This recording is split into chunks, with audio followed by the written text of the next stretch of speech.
Hi friends.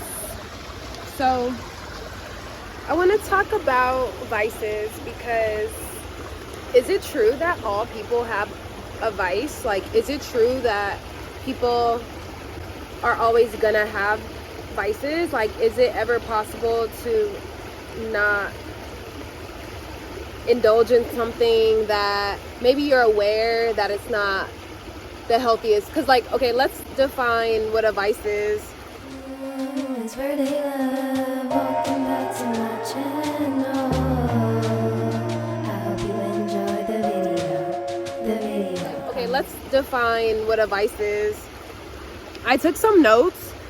I didn't Google it or anything. I did not ask ChatGPT. I just thought in my head, like, okay, from what I know about all the context of hearing about vices in my years of living, what do I think it is? So what I came up with is it's an addiction. It's our escape. It's our chosen, desired, our favorite way to get a quick fix of dopamine, right? So it's the way that we want to receive pleasure or maybe escape or shift ourselves from being not feeling good to potentially feeling good. And the thing is, I thought about it and I was like, okay, well, it's coming to the river of vice. And then so because I thought about something like that, or like, is eating an apple a vice? Like if you think about the perspective of it, you could argue whatever, but like I figured in order for it to be a vice, it also needs to be damaging, right? Like, it has to be something that we are aware that it isn't helping us or giving us life. It isn't adding to us. It's not an asset. It's more of something that takes away weeks of our lives or months or years, depending on what we're doing. It's one of those things. That's a vice. And so it has to be considered unhealthy, right? Let me know if you agree with that definition. So I kept writing and I'm like, so basically it's a trade-off, right? It's a trade-off because you're trading your potential life, you know? So if you want to be healthy and have longevity, it makes me write down right here that health is a sacrifice then. Because think about it, like, folks who want to get on a diet, even though it should be a lifestyle change, I don't really believe in diets. You either are going to commit to a healthy lifestyle and live this forever, or you're just going to, sway back and forth, losing weight and gaining weight. Diets never made sense to me, but I think it's just another one of the things that was created with this whole Hollywood matrix, like with this whole fabricated weird lifestyle, like the same frequency of social media before social media became it, like, the magazines and comparing your body and having the ruler and all the Weight Watchers, all that stuff, it comes from that frequency or whatever.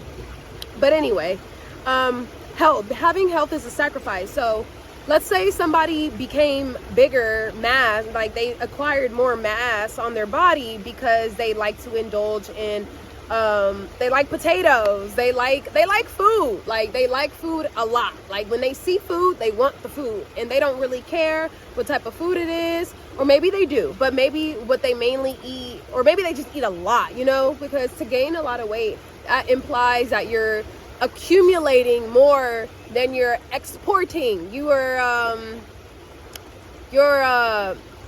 bringing in more than what is coming out. You're abundant, right? We want our bank accounts to be like that. We want to be receiving more than flows out, right? So we are abundant, basically, and we have become abundant because you ate too much. And so to be skinny or like healthier, because I do personally believe that we shouldn't overindulge in anything. Like it's everybody loves food, but I feel like there are certain things about it. Like, for example, if you start to feel full, you have to listen to your body and stop. Like, because then if you don't stop, then that goes into greed, right? Because even when you think about our bank accounts, yes, we want to be receiving more than that is coming out, but honestly, do we though? Like, yes, but like, to what degree? Like, I feel like if we keep it going, then that's not good for anybody, because now you're just hoarding money and most likely you'll die with it. So it's like, you want to be helping, you want to be contributing and giving as much as you're receiving. Because if you think about Earth, and nature, you don't want to take more than you give to earth and nature. Honestly, we're equal anyway, so you might as well have a balanced relationship with it, because you can't, like, honestly, nature is giving us so much more. Nature gives us so much, so like the least we can do is, like, I wasn't even gonna share about it, but like that bag right there, first of all, I found all of that is trash, including the bag. I found the bag. You see where I am. Like, I'm in this beautiful place. There's no reason why there should be so much goddamn trash around. But for some reason, somebody thinks that, you know, that it's fine for them to litter. I think that is abusive, and I think that that is a weird sense of entitlement. And yeah, I want to pray for people I want to pray for people who feel like that is okay to do, and like I just pray that they receive revelation about the effects of their actions. So yeah.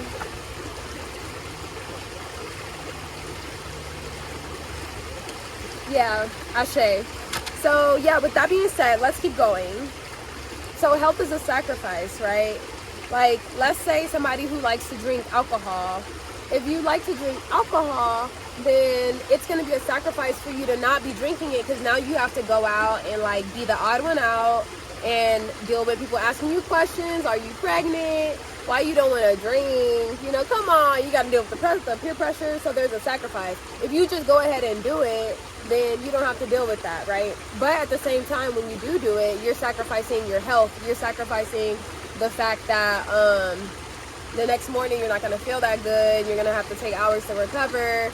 You just poisoned your body. Now your liver, or, you know, I don't know the science, but now your body has to deal with processing that alcohol and removing it out your system. But now it's touched the insides. And anyway, so there's a trade-off. Like, you have to choose your hard. That's what people say when you have to choose your hard. Like going to the gym or whatever, you're sacrificing the comfort. It feels better to lay in bed, right, in with some soft pillows, soft blankets, and it hurts or whatever to have to lift weights or whatever.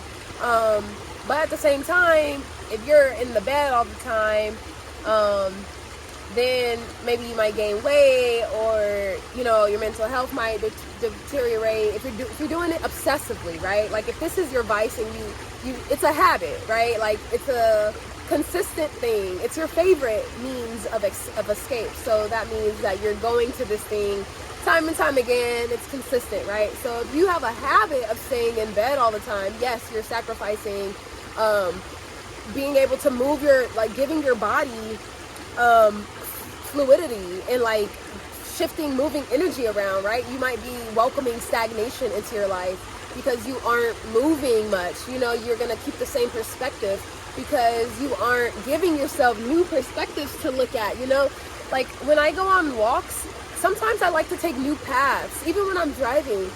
If I'm going to somewhere where I've done that route so many times, I can do it on autopilot. Sometimes I intentionally take a different route, because I just want to give myself, I want to be able to look at new things that I haven't seen before, because that does something to our brain. That's what I feel. Like I said, I'm not a scientist. I am a shaman. I am a spiritualist. I am a intuitive channel. I am just a vessel, you know. I pray to be spoken through, and I'm out here with this beautiful water. And so, yeah, let's keep going because my phone's actually on low battery. So I just want to talk about the fact that when you have a vice, if it's a habit, you have little control over it, and maybe your free will over that thing is a bit deteriorated. And so we have to work on that. You know, that's possible.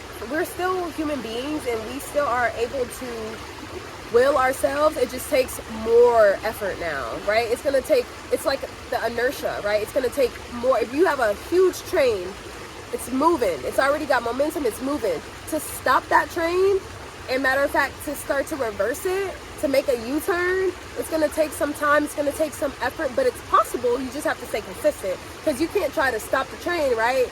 You're trying, and then you just let it go. If you let it go, it'll keep going. You know, you have to be the one to stop it. So it's going to take consistent, sustained effort, but it is possible. I just want that to be put out there, right? We're not victims of over ourselves. We can control our minds. All it takes is one seed, the faith of a mustard seed, right? And we can change anything within our entire world. So the last thing I want to talk about is greed, because I think about what the opposite of greed is, because I think as we look into the world today, everybody sees what's going on. A lot of, besides ignorance, I think a lot of what is hurting people is greed. But the thing is, yeah, I mean, being ignorant of how greed is harmful, or the opposite of it. So let's talk about the opposite of greed. For me, the opposite of greed is being content with the present moment, right? Being content with right now, and allowing the present moment to be what it is, allowing what is to be, and to be balanced in that, not to get too repulsed by it, and not to quickly want to not be in that, right? Yeah, so greed, I feel like we just have to be fulfilled with what is. We have to feel satisfied with what we have, and not constantly try to seek more. I think it's the wanting of more past your limit. Like, if you're full at the dinner table, then you're full, you know? Like, to go beyond that is, hopefully we're being mindful. As long as you can at least be mindful, okay, I'm going beyond that, right? Because if you're mindful of it, you're going to sense inside of yourself that you're not comfortable anymore. You're going to sense satiated if you're paying attention, right? A lot of the times we overeat when we're not aware, right? That's why, like, I want to, if I have a family, right? If God blesses me with a family, I want to have the type of family where we eat dinner together without the TV on. Maybe like on Fridays or on the weekend we can watch the TV, but right? Because I do believe in balance. I'm a Libra. I believe in balance, and not depriving ourselves from things completely. And that's why, before I forget, that's one of my questions. Drop a comment. Do you believe that everybody is destined to have a vice? Like, is it possible for nobody to do anything that is harmful to their body? Like, they just lived optimally. Tell me if you think that. But anyway, yeah, so when I have a family, I want us to not be distracted and constantly not paying attention. You know, I want to teach my kids to pay attention to their bodies as they're eating, to pay attention to the food in their mouth, the taste, the textures, to really chew, to feel it on your teeth, on your bones, you know, like to feel your jaw moving, to sense the food going down into your throat, and to see if you can sense it inside of your stomach as well. Once we get full, we do feel it. So I think that that's really important, to just like tune into your sensations in your body, and be in the present moment, you know, and not always be distracted with something else. And I'm not saying this to make it seem like I'm better than anybody. I understand these things, but practicing it is a whole nother thing. So yeah, I'm constantly, my intention is for sure to always live like this, by what I'm saying, to control greed and to stop greed, and to notice it when I'm starting to feel like I need more. Technically, if my rent is paid, my bills are paid, you know, I'm good, my cat is good, or my pets, whatever, as long as everybody in my circle is fine, then, and really myself, as long as I'm good, I can at least show up to the world to begin to contribute and help other people.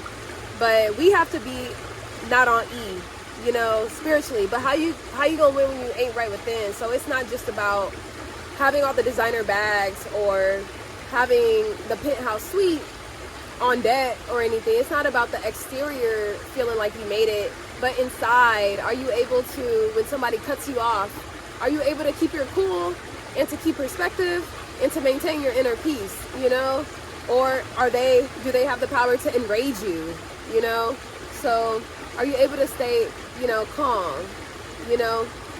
I think that's a power, that's a skill, and we should all strive for it. I'm striving for it, to have more control over myself, self-control, self-awareness, control over my own willpower, and having a strong willpower, right? Having a strong mental having the ability to, if I'm thinking thoughts that aren't the best thoughts, having the ability to stop the inertia, right? To stop that and to flip it. And like, if let's say I'm feeling like I'm not enough or something, and I have that thought of like, or I'm not good enough, or like what's wrong with me type of thing, I'm gonna flip it and be like, actually there's nothing wrong with me.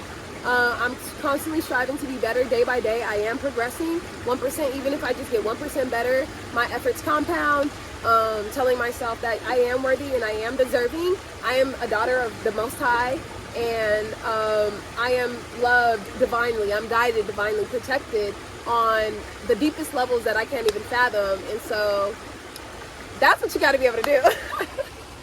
Anyway, guys, let me know in the comments, what do you think about this topic? Like, do you see greed in the world? Like, do you see that people are greedy? Do you think that's the issue? Or do you see that people are just like, they have too many vices? Because the last thing I'll say is, how many vices are we all allowed to have? Because my question to you is, are we allowed to have vices? And if so, how many? Because after a while, you can't just be doing, like, let's say you drink alcohol frequently, you smoke frequently, you eat a lot of sugary drinks, sodas, candies, you eat that frequently, chips frequently. You know, you don't give yourself breaks or pauses. You do these things almost mindlessly because it's a habit. It's almost like an automatic, it's part of your daily routine, right? How many things in your daily routine do you know, or if you sit and think about it, if you're real with yourself, do you know take days, weeks, months off your life? And is it worth it? Is it worth the sacrifice? Either way, it's a sacrifice. Tell me what you guys think about this conversation. Shout out to the River for giving me this video idea. And also, there's this other creator. He was inspiring me as well. I'll drop his thing below. But yeah, ciao guys. Peace and love.